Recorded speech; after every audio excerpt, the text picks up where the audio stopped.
Hello, ladies and gents, boys and girls, people of all ages, sexualities, and identities. Welcome back to another comic book review.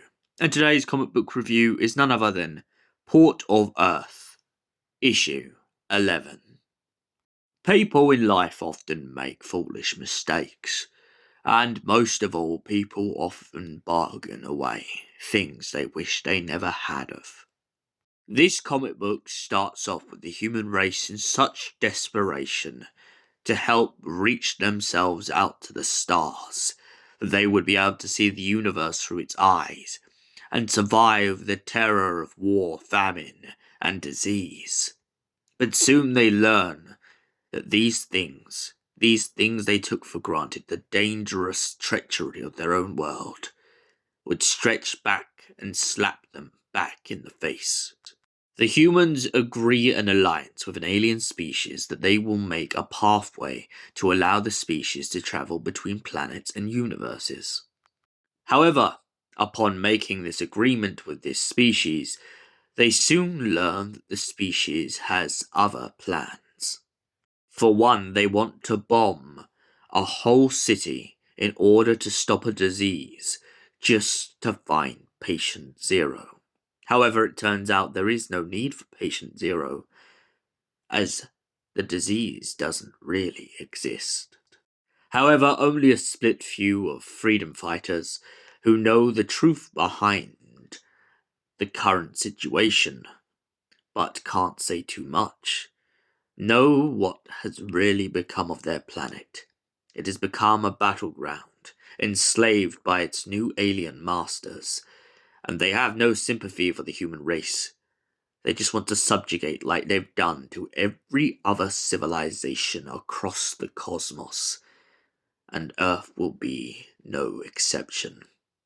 Along the way, a Sarah Connor sort of character is arguing with an alien species, who calls her stupid, calls her dumb, and begins to read her thoughts without her permission. This creature points out that she will be nothing more than a slime in a jar, nothing more to them, and eventually pushes her beyond the limit, in which she shoots it in plain sight. However, this causes them to be noticed by the party of other extraterrestrials who have been lurking in the barren forests, and makes them begin to track her trail. Meanwhile, even though the general has been trying to hold off for so long from the bombing, it leaves him with no choice, and just because his alien master pushes him far enough, he decides to send out the jets. However, before this, we are taught about the alien race's subjugation of other planets through a blue, abominable snowman sort of alien race, who are in the barren winter of the Arctic with a group of survivors from this new regime, and begin to talk of how they have both lost their worlds to nothing more than profit and business. So, Port of Earth. What did I think of this? Honestly, this kind of reminds me of a Torchwood story in which Yanto Jones falls in love with someone in a bar and has to pretty much decide whether he wants his real life or whether he wants to follow them into this death dimension. I love stories like this. Why? Because it's kind of the fool's talisman, the fool's wish, so to speak. It's a story about being dragged in by something that you really, really desire.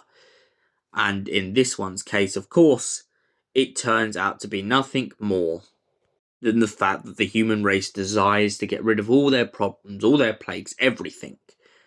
But what at the cost of their own humanity? As they strip their humanity away, soon they begin to forget about all the people they are sacrificing, about all the people they are going to affect, And this is why the team in this comic book are so determined to stop them before it's too late. And for that reason, I give this comic book a solid 10 out of 10. Thank you for watching, and we'll see you in the next comic book review. Till then, goodbye, stay beautiful, and have an incredible night.